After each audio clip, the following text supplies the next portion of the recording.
안녕하세요 여러분. 오늘은 39번째 온라인 수업입니다. 오늘 수업에서는 포르투갈과 에스파냐를 시작으로 유럽 각국이 새로운 항로를 개척하고 이를 통해 유럽의 교역망이 확장하면서 발생한 변화에 대해 살펴보도록 하겠습니다. 신항로의 개척은 이에 나선 유럽 각국의 경제가 크게 성장할 수 있는 토대를 마련했을 뿐만 아니라 아메리카와 아시아에도 큰 변화를 가져왔는데요. 어찌 보면 유럽 각국의 활동이 전 세계에 본격적인 변화를 불러일으킨 최초의 사건이라 할 수 있습니다. 또한 유럽의 교역망이 확장하면서 이전부터 각지에 존재했던 지역 단위의 교역망이 연결되고 세계적인 교역망을 형성하기 시작하는데요. 과장을 조금 보태자면 이 덕분에 세계적 규모의 경제체제의 틀이 갖춰지기 시작했다고 평할 수도 있습니다. 시작부터 너무 거창한 이야기를 늘어놓은 것 같은데요. 다만 신항로의 개척이 그만큼 세계사적으로 중요한 사건이라는 점을 유념하며 앞으로 이어질 수업 내용에 집중해 보도록 합시다. 자, 그럼 15세기 포르투갈과 에스파냐가 새로운 항로를 찾아 나서게 된 배경부터 알아보도록 하겠습니다. 유럽인들에게 이슬람 세계 너머는 동경의 대상이자 부유한 땅이었습니다. 그곳을 향한 동방무역로는 멀고 험했지만 향신료, 비단 등의 동방산물을 유럽으로 가져만 온다면 큰 부를 얻을 수 있었죠. 이탈리아 도시들은 이 동방무역을 주도하여 부를 축적했고 동양 상품의 수요는 점점 늘어만 갔습니다. 하지만 아나톨리아 반도에서 출현하여 북아프리카는 물론 유럽의 발칸반도까지 차지한 오스만 제국이 지중해 교역권을 장악하게 되자 유럽인은 동방과 직거래할 수 있는 새로운 무역로를 찾아야만 했습니다. 특히 새로운 무역로에 대한 갈망은 에스파냐와 포르투갈처럼 대서양 연안에 위치해 그동안 지중해 교역에서 소외되었던 나라에서 더욱 컸죠. 마침 15세기경 이베리아 반도에 위치한 에스파냐와 포르투갈은 이슬람 세력을 몰아내며 중앙집권 국가의 기틀을 마련했는데요. 이를 통해 새로운 무역로를 개척하는 데 드는 많은 비용을 마련할 수 있었습니다. 이뿐 아니라 동방에 대한 유럽인들의 환상적인 믿음과 동경이 동방으로의 탐험을 자극했습니다. 유럽인들은 동방에 프레스터존, 즉 요한사제가 다스리는 거대한 크리스토교 왕국이 있으며 동쪽 끝에는 천국이 존재한다고 믿었죠. 이와 함께 13세기 후반 마르코 폴로가 아시아를 여행하고 남긴 동방견문록은 동방에 대한 호기심을 자극했습니다. 하지만 현실적으로 13세기 이전의 유럽은 아시아로 가는 해로를 개척할 수 없었는데요. 당시 유럽이 가진 선박으로는 아시아로 가는 원양 항해를 할 수 없었기 때문이죠. 하지만 점차 지리학, 천문학, 조선술이 발달하고 그러한 발전 덕분에 원양 항해도 가능해지게 됩니다. 특히 나침반의 사용 덕분에 유럽 선박들은 새로운 원양 항로를 개척할 수 있었습니다. 이제 그럼 신항로 개척의 구체적인 양상을 살펴보겠습니다. 앞서 언급했듯 신항로 개척의 주인공은 이베리아 반도에 위치한 두 나라, 포르투갈과 에스파냐입니다. 상대적으로 지중해 무역에 불리했던 두 나라는 신항로 개척에 앞장서게 되는데요. 이와 같은 경제적 요인과 함께 이슬람 세력을 몰아내며 키운 크리스트교 확대에 대한 종교적 열망 또한 이들 두 나라가 수많은 탐험가를 지원하는 원동력이 됩니다. 우선 포르투갈의 신항로 개척에 대해 살펴볼 텐데요. 이와 관련해 꼭 알아봐야 할 인물이 있으니 바로 항해 왕자 에니크입니다.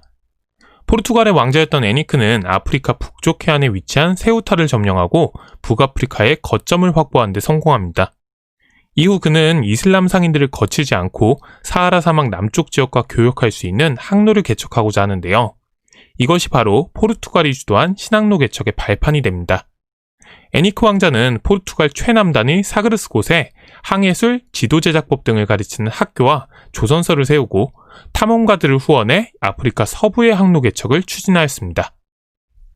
그가 죽은 뒤에도 포르투갈은 아프리카 서부의 항로 개척을 계속 추진하였고 마침내 1488년에 바르톨로뮤 디아스가 아프리카 최남단인 희망봉에 이르게 됩니다. 이후 바스쿠다가마가 희망봉을 돌아 인도 캘리컷에 도착하면서 마침내 인도로 향하는 새로운 항로가 개척되죠.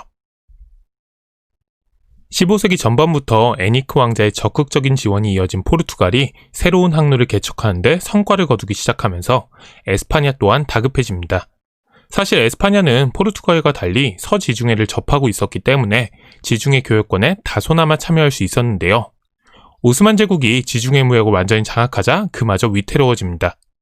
따라서 에스파냐에서도 새로운 무역로를 개척해야 한다는 요구가 늘어나기 시작했죠. 이때 등장한 것이 이탈리아 출신의 탐험가 콜럼버스입니다. 콜럼버스는 아프리카를 빙 돌아서 인도로 향하기보단 서쪽으로 지구를 돌아가면 보다 쉽게 인도에 도달할 수 있을 것이라 주장하며 여러 나라의 지원을 요청했는데요. 당시 에스파냐의 여왕이었던 이사벨 1세가 콜럼버스의 제안을 받아들여 그를 지원합니다. 사실 콜럼버스의 아이디어가 완전히 독창적인 것은 아니었습니다. 당시 탐험가나 항해사들에게 지구가 둥글다는 것은 상식이었기 때문이죠. 그럼에도 다른 이들이 콜럼버스와 같은 시도를 하지 않았던 것은 콜럼버스의 거리 계산이 터무니없었기 때문입니다. 콜럼버스는 지구의 크기가 그리 크지 않을 거라 계산하여 지구를 서쪽으로 돌아 인도로 향하는데 한두 달이면 가능할 거라 생각했습니다. 사실 그보다 훨씬 먼 길이었죠. 만약 아메리카 대륙이 정말로 존재하지 않았다면 콜럼버스의 항해는 완전히 실패로 끝났을 겁니다. 하지만 그때까지 유럽인들이 알지 못했던 대륙은 존재했고 3개월의 항해 끝에 콜럼버스는 육지에 상륙하게 됩니다. 당연히 콜럼버스는 자신이 도착한 땅이 인도라고 생각했고 그곳에 거주하는 원주민들을 인디언, 즉 인도 사람들이라고 불렀죠. 이후 에스파냐의 후원을 받은 마젤란이 대서양과 태평양을 건너 필리핀에 도착했고 마젤란 사망 이후 그의 일행이 인도양을 거쳐 귀환하면서 세계 일주에 성공하게 됩니다. 이로써 지구가 둥글다는 것이 완전히 실증되죠. 앞서 살펴본 주요 탐험로를 표시한 지도입니다.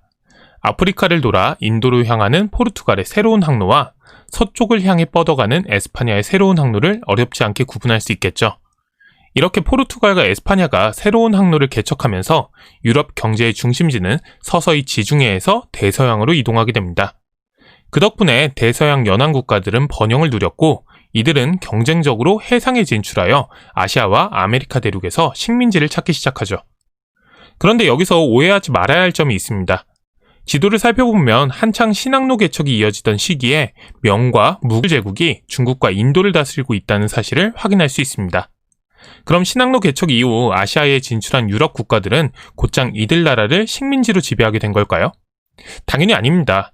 당시 유럽 국가들은 겨우 아시아로 향하는 항로를 개척한 상황이었기 때문에 아시아에서는 무역을 계속할 수 있는 거점을 확보하는 데 주력합니다. 중국과 인도가 유럽의 본격적인 침략을 받아 식민지로 전락하게 되는 것은 이보다 한참 후대의 일이죠. 반면 아메리카 대륙의 상황은 이와 달랐는데요. 이제 아메리카 대륙의 상황을 시작으로 신항로 개척 이후 일어난 변화에 대해 살펴보도록 하겠습니다. 유럽인이 침투하기 이전 아메리카 대륙에는 독자적인 정치체제와 문화를 가진 문명이 존재했습니다. 14세기 이후에는 멕시코 고원 일대의 아스테카 제국이, 안데스 고원 일대에는 잉카 제국이 번영했죠. 이런 상황에서 콜럼버스의 항해 이후 아메리카 대륙 곳곳에 유럽인들이 몰려드는데요. 특히 그 중에서도 에스파냐가 아메리카 대륙 침략을 주도했습니다. 에스파냐의 코르테즈와 피사로는 화포로 무장한 소수의 병력을 이끌고 각각 아스테카와 잉카 제국을 정복했는데요. 그들은 앞선 무기와 일부 원주민들의 조력 덕분에 아메리카 문명들을 손쉽게 정복할 수 있었습니다. 이후 원주민들의 저항이 이어지긴 했지만 결국 진압당했고 16세기 중반경에는 아스테카와 잉카의 토착 문명이 완전히 파괴되고 맙니다. 결국 중남미 일대에 걸친 광대한 지역에는 에스파냐의 식민지가 건설되었습니다. 에스파냐 정부는 정복자들에게 일정한 영지를 주어 영지 내의 원주민에게 공납을 징수하고 강제 노동을 부여할 수 있는 권리를 부여했는데요. 이는 원주민에 대한 착취의 원천이 됩니다. 에스파냐인들은 아메리카를 정복한 후 원주민을 동원해 금과 은을 채굴했습니다. 또한 상업적 이익을 남기기 위해 사탕수수나 담배처럼 한 가지 작물만을 집중적으로 재배하는 플랜테이션 농장을 다수 건설하기도 했죠. 한편 아메리카 원주민은 유럽에서 들어온 천연두와 홍역 같은 전염병의 무방비로 노출되었습니다. 이러한 변화는 아메리카 원주민 사회를 완전히 붕괴시켜버립니다. 유럽인의 원주민 노동력 착취와 전염병 유행으로 인해 원주민의 수가 크게 감소했던 거죠. 멕시코 고원지대에서는 고작 100여 년 만에 인구의 90%가 줄어들 정도였습니다. 이렇게 아메리카 원주민의 인구 감소로 노동력이 부족해지자 유럽인은 아프리카 원주민을 노예로 동원했습니다. 이로 인해 아메리카 대륙에서는 새로운 사회 구조가 만들어지기 시작합니다. 또한 독자적인 문화를 누리던 아프리카 대륙은 노예무역으로 인구가 감소하고 남녀 성비율이 불균형해졌으며 부족 간의 갈등이 심화되었죠. 한편 영국이나 프랑스처럼 신항로 개척에 뒤늦게 뛰어든 유럽 국가들은 중남미에서 눈을 돌려 북아메리카 지역으로의 진출을 시도했습니다. 이들 국가는 북아메리카 동해안을 탐험하여 식민지를 건설하고 자국민의 이주를 장려했는데요. 대개 초기에는 자국에서 종교적 이유로 박해받던 사람들이 종교의 자유를 찾아 이주하는 경우가 많았습니다. 이들을 시작으로 차츰 이주민들이 늘어나면서 17세기경에는 식민지 건설이 본격화되는데요. 동부 연안에는 영국 식민지가, 내륙에는 프랑스 식민지가 세워지게 됩니다. 이제 아시아로 진출한 포르투갈의 상황을 살펴봅시다. 포르투갈은 인도 항로를 개척한 이후 향신료 무역 등을 독점하며 큰 번영을 누립니다. 하지만 에스파냐가 아메리카에서 광대한 식민지를 차지했던 것과는 사뭇 다른 모습을 보여주는데요. 앞서 설명했듯 아시아에는 중국을 비롯해서 상당히 강력한 정치 권력을 유지하고 있었던 여러 국가가 있었고, 이 지역에서 이전부터 활동하던 이슬람 상인 세력도 무시할 수 없었기 때문이죠. 그만큼 아시아에서 유럽 상인들의 입지는 상대적으로 취약했습니다. 따라서 인도 항로를 개척한 포르투갈은 그 지역 상인들과 지속적으로 무역을 할 수 있는 거점 항구를 장악하고 이를 무역 기지로 삼아 활동하는 데 주력했습니다. 대표적인 곳이 바로 인도의 고아, 말레이 반도의 물라카, 중국의 마카오입니다. 뒤이어 영국, 프랑스, 네덜란드 등이 동인도 회사를 앞세워 아시아 시장으로 진출했는데요. 그 결과 대서양 무역뿐만 아니라 인도, 중국과 활발한 교역이 이루어지면서 세계적인 교역망이 형성됩니다.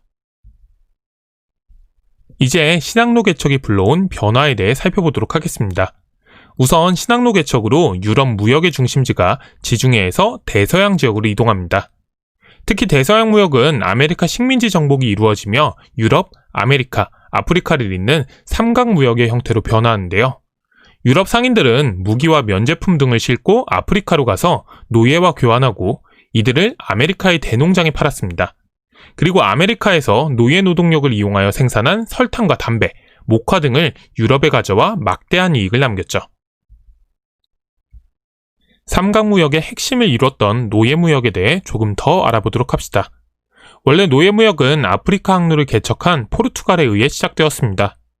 이후 유럽인들이 아메리카에서 대규모로 플랜테이션 작물을 재배하면서 부족해진 노동력을 보충하기 위해 아프리카 흑인 노예를 아메리카로 들여옵니다.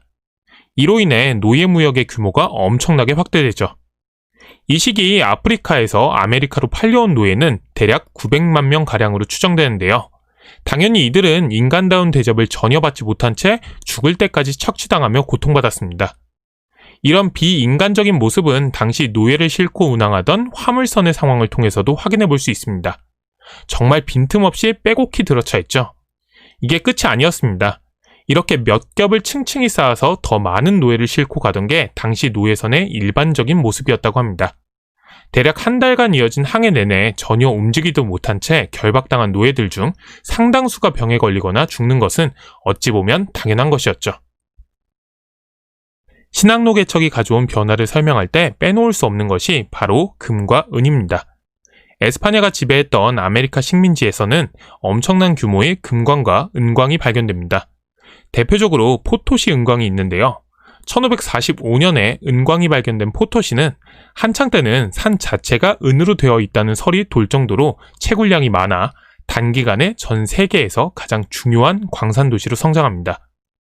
이렇게 포토시 은광을 비롯해 여러 광산에서 채굴된 막대한 양의 금과 은이 유럽으로 유입됨에 따라 화폐의 가치가 하락하여 유럽의 물가가 크게 오르는 일이 벌어집니다.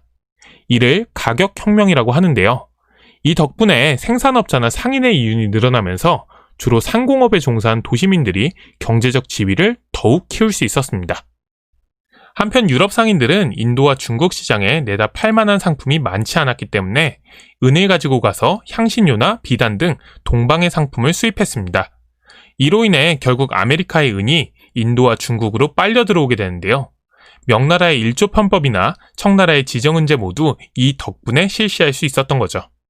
이렇게 아메리카에서 채굴된 은이 유럽을 거쳐 아시아로 유입되면서 세계 교역망은 하나로 합쳐지기 시작하는데요. 그러다 보니 은이 세계를 돌면서 세계를 돌아가게 만들었다는 평가가 있기도 합니다. 그만큼 아메리카의 은이 세계 교역망 통합에 큰 역할을 한 것이죠. 은의 유통을 통해서도 확인해봤듯 신학로의 개척 이후 유럽인들이 아시아와 아메리카에 진출하게 되면서 일정 정도 고립되어 있었던 개별 교역권들이 서로 연결되어 세계적인 교역망을 형성합니다. 초기에는 포르투갈과 에스파냐가 이 움직임을 주도했는데요. 곧이어 영국, 프랑스, 네덜란드 등이 뛰어들며 주도권을 빼앗아 옵니다. 특히 이들 국가는 아시아 지역과의 무역 독점권을 부여한 특권 회사인 동인도 회사를 앞세워 국외 진출을 주도했습니다. 각국의 동인도 회사는 본국의 정부로부터 무역뿐만 아니라 군대를 보유하고 아시아 지역에서 조약을 체결할 권한까지 부여받았습니다. 참고로 네덜란드 동인도 회사는 최초의 주식회사로 이를 따라서 다른 유럽 국가들도 상인들과 왕실이 연합해서 주식회사들을 만들기 시작하는데요. 여기서 주주들로부터 투자를 받아 이익을 배당한다는 주식회사의 개념이 생겨났습니다.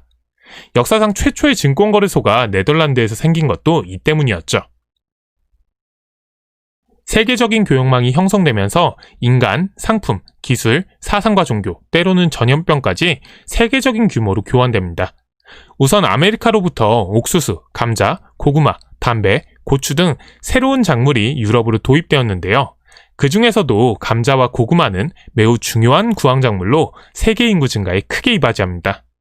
이렇게 아메리카 대륙은 유럽에 새로운 시장을 제공했을 뿐만 아니라 다양한 원료를 생산하는 기반이 되었죠. 물론 이 과정에서 아메리카 원주민과 노예로 끌려온 아프리카 흑인들이 엄청난 착취에 시달려야 했다는 사실을 잊어서는 안 되겠습니다. 한편 아시아에서도 다양한 상품이 유럽으로 수입되어 유럽인들의 생활이 풍요로워집니다. 특히 초기에는 사치품이 교역 상품의 주를 이뤘지만 점차 대중적 상품이 등장하며 교역량이 더욱 크게 늘어났고 시장 규모도 확대되었습니다. 이 과정에서 원거리 교역을 편리하고 안전하게 전개하기 위해 앞서 언급한 주식회사뿐만 아니라 어음, 보험과 같은 금융제도가 발전합니다. 이렇게 성장하는 국제교역과 금융에서 확보된 이윤과 시장은 훗날 유럽에서 근대 자본주의가 발전하는 토대가 되었습니다.